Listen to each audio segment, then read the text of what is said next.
আরশাদ মাহমুদ যেমন বললেন যে ডক্টর মোহাম্মদ ইউনূস 18 মাসে যে কাজটা করেছে সেটা তিনি মনে করছেন যে শেখ হাসিনা তো আস্তে আস্তে স্বৈরাচার হয়েছে, 18 মাসে সেই কাজটা খুবই অপ্রত্যাশিত। আপনি কিভাবে দেখেন আসলে? দেখুন, আমি 18 মাসে আমাদের প্রত্যাশা কি ছিল এবং সেই তুলনায় আমরা কি শাসন দেখেছি।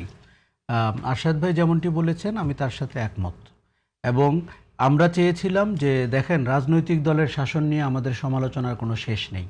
সেটি যে শুধু আওয়ামী লীগ তা কিন্তু না।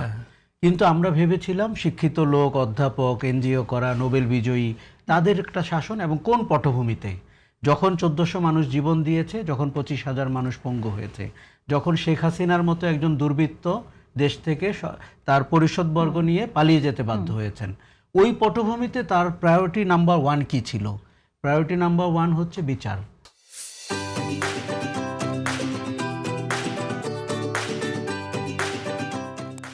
তারপরে হচ্ছে সংস্কার, তারপরে হচ্ছে নির্বাচন। এই জন্যই তো উনি 18 মাস ছিলেন, নাহলে তো উনি 3 মাসই থাকতে পারতেন।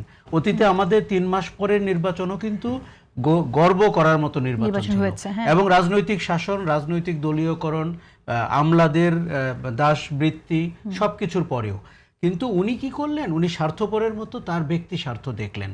এবং তার দেখুন, প্রধান যদি এই কাজ করেন, তার যে মন্ত্রিসভা, তার যে উপদেষ্টা বর্গ, তারাও আমলারা একই সুযোগ নিলেন। এই যে আপনার শেখ হাসিনার তৈরি করা একটা সাংঘাতিকভাবে দলীয় ব্যুরোক্রেসি, সেইটার পাল্টা তো আপনাকে করতে হতো একটা নিরপেক্ষ, স্বকীয়, স্বাধীন, পেশাদারি ব্যুরোক্রেসি।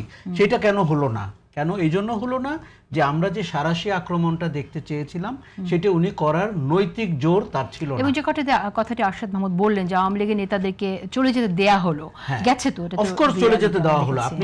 আপনি যদি অন্তর্বর্তী সরকারের প্রধান হন, এর প্রধানতম দায় আপনার। তারা ক্যান্টনমেন্টে গেল কিনা, কোন খাতায় তার নাম উঠলো, ওবায়দুল কাদের যদি বলে থাকেন, এই কথা যদি সত্যি হয় যে উনি 4 মাস পরে ঢাকা শহর ছেড়েছেন, তার সম্পূর্ণ দায় ওই সরকারের। এখন আপনি শুধু গর্ব করবেন, আপনি বিভিন্ন জায়গায় ফুলের মালা নিবেন আর দায় নিবেন না, তা তো হবে না। পুরো বাংলাদেশ তাদেরকে সমর্থন করলো। কেন তারা ফেল করলো? কেন তারা ব্যুরোক্রেসিকে সামাল দিতে পারলো না? কেন এই যে আওয়ামী লীগের ফ্যাসিবাদী যে চক্রটা, সেটি আমাদের প্রশাসনে রয়ে গেল? এখন কোনো পরিবর্তন আপনি দেখেন কিনা? যেমন একটি কথা এখানে এসেছে যে সিকিউরিটি ফোর্সের কথা, যে সরকার আসলে সিকিউরিটি ফোর্সের উপর ডিপেন্ড করে চলে বা ক্ষমতার সঙ্গে থাকলে তাদের কোনো কিছু হয় না। আপনার কাছে কি মনে হয়? আমরা অবশ্য প্রধানমন্ত্রীকে বা প্রধানমন্ত্রীর সাথে যারা আছে, এবার আপনি জানেন যে তাদের প্রোটোকল উঠিয়ে নেওয়া হয়েছে 7 জন ছাড়া।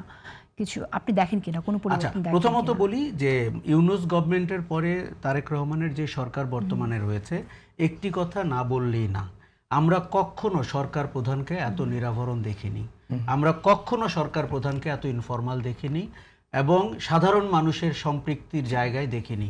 সেদিন আমি ফরেন ইনভেস্টর চেম্বার অফ কমার্সের একটা প্রোগ্রামে গিয়েছিলাম। এই প্রথম সরকার প্রধানকে আমি দেখেছি, উনি অডিয়েন্সে বসে আছেন, প্যানেল আলোচনা হচ্ছে ঘণ্টাব্যাপী এবং উনি শুনছেন, উনি তারপরে তার মন্তব্য দিচ্ছেন। সরকার প্রধানরা আগে যে মানে গরিমা নিয়ে চলতো বা তার সিকিউরিটি বাহিনী এসএসএফ যেভাবে তাকে কর্ডন করে রাখতো, তার থেকে সম্পূর্ণ বিপরীত আমি দেখতে পাচ্ছি। এবং একজন পথচারী কালকে স্টেটমেন্ট দিয়েছে, উনি 2 কিলোমিটার সরকার প্রধানের সাথে মোটরসাইকেল চালিয়ে পাশাপাশি গেছেন এবং সরকার প্রধান তাকে হাত নেড়ে জানিয়েছেন, মোটরসাইকেলওয়ালা সোশ্যাল মিডিয়াতে পোস্ট দিয়েছে। এগুলো আমাদের ইতিহাসে কখনো ঘটেনি। এটি এক নাম্বার কথা বলতে হবে। আর দ্বিতীয় কথা হচ্ছে, তবে তার সাথে তার মন্ত্রী পরিষদ বা তার সাথে তার আশেপাশে যারা আছেন, তাদেরকে আমরা একই মেজাজে এবং একই রকমের ট্রান্সফরমেটিভ জায়গায় এটি ছন্দপতন দেখতে পাই, একটা বড় ড্রপ দেখতে পাই, মানে প্রধানমন্ত্রীর পরে একটা বড় ড্রপ।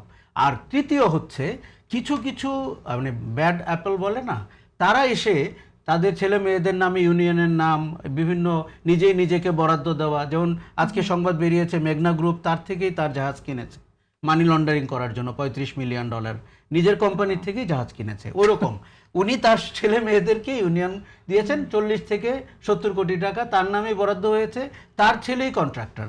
এইগুলো হয় কি শোনেন, সরকারটি দারুণ কাজ করতে পারে, প্রধানমন্ত্রীটি মানে অতীতে কখনো দেখা যায়নি, কিন্তু এরকম একটি ঘটনা তাকে সাংঘাতিকভাবে ব্যাকফুটে ফেলে দেয়।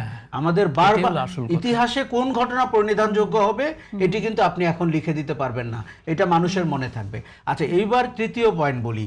আরশাদ ভাই যেটি বলেছেন সেটি আমি অনেক দিন থেকে বলছি, তারা নির্বাচিত হন জনগণের ভোটে, কখনো কখনো 2/3 মেজরিটিতে, কিন্তু নির্বাচনের পরের দিন তাদের দুই কাঁধে ভর করে ব্যুরোক্রেসি এবং গোয়েন্দা সংস্থা, নিরাপত্তা বাহিনী। প্রধানমন্ত্রী এখন পর্যন্ত অনেকখানি মুক্ত, তিনি হয়তো গায়ের জোরে বা মানসিক শক্তিতে তাদেরকে একটু দূরে রেখেছেন, কিন্তু তারা সবসময় সরকারকে আগলে রাখে এবং যারা তাকে ভোট দিয়ে ক্ষমতায় পাঠায় তারা ভাবতেই পারে না এই দলটিকে আমরা ক্ষমতায় পাঠিয়েছি। আর যারা সরকারে থাকে তাদের কেন যেন এক ধরনের অনিরাপত্তা তৈরি হয়, তারা মানুষের সাথে যোগসূত্র স্থাপন করতে পারেন না। এই যে আমি আপনাকে একটা উদাহরণ না দিলে হবে না, মানবাধিকার কমিশনের যে আইনটি, সেখানে বিএনপি সরকার কি ঠেকা ছিল বলা যে পুলিশ তদন্তে নামবে, সেই পুলিশ কিন্তু যে 98% অভিযোগ যার বিরুদ্ধে, তাদেরকে দিয়ে আপনি তদন্ত করাবেন, তাহলে মানবাধিকার বা গুম খুনের ঘটনা কিভাবে তদন্ত হবে? আর দ্বিতীয় হচ্ছে আইন শৃঙ্খলা বাহিনীর ব্যাপারে অভিযোগ, আমাদের সেরকম পুলিশ থাকলে তো আসলে শুধু মানবাধিকারের তদন্ত না, যেসব লাস্ট লাইন বলি, প্রথম তাহলে তো কোনো মানুষের নিরাপত্তা নিশ্চিত হবে না। কিন্তু গুমের অভিযোগ চলে এসেছে কোস্ট গার্ডের বিরুদ্ধে। এটি আমি আজ পর্যন্ত 7 দিনে দেখিনি কেউ বলেছে তদন্ত হচ্ছে।